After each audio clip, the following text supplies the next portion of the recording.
It was early morning when I received the news. The HOA had demolished a portion of my ranch. Not a misunderstanding, not a minor infraction, actual demolition. They claimed some obscure regulation, but they had overstepped.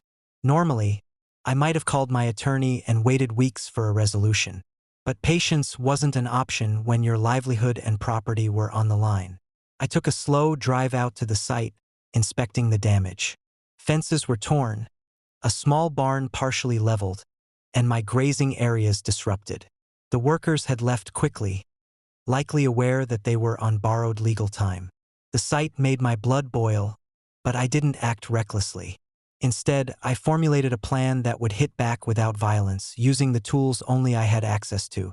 I knew they relied on a warehouse complex on my land for storage and operations.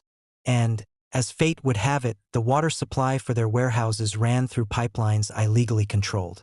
While they had been busy destroying my property, they had unknowingly left themselves vulnerable. I spent the next few hours rerouting the valves and shutting off the water supply to their warehouses. I didn't destroy anything.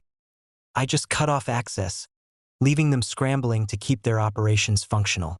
By mid-afternoon, the HOA staff was in full panic mode, frantically trying to figure out why their warehouses were suddenly dry. I had left a polite note. Your unauthorized demolition has consequences. You've been cut off until proper restitution is made. Word spread quickly. Local authorities arrived, but there was nothing illegal about my actions. I hadn't damaged any property, I hadn't trespassed, and I had acted strictly within my rights as the owner of the pipelines. The HOA was forced into negotiations, and the tables had turned entirely. By evening, I had restored my ranch and begun repairs with my own crew, while the HOA scrambled to restore their warehouse operations. The community watched, amazed, as the group that had once tried to intimidate me now realized they were at my mercy.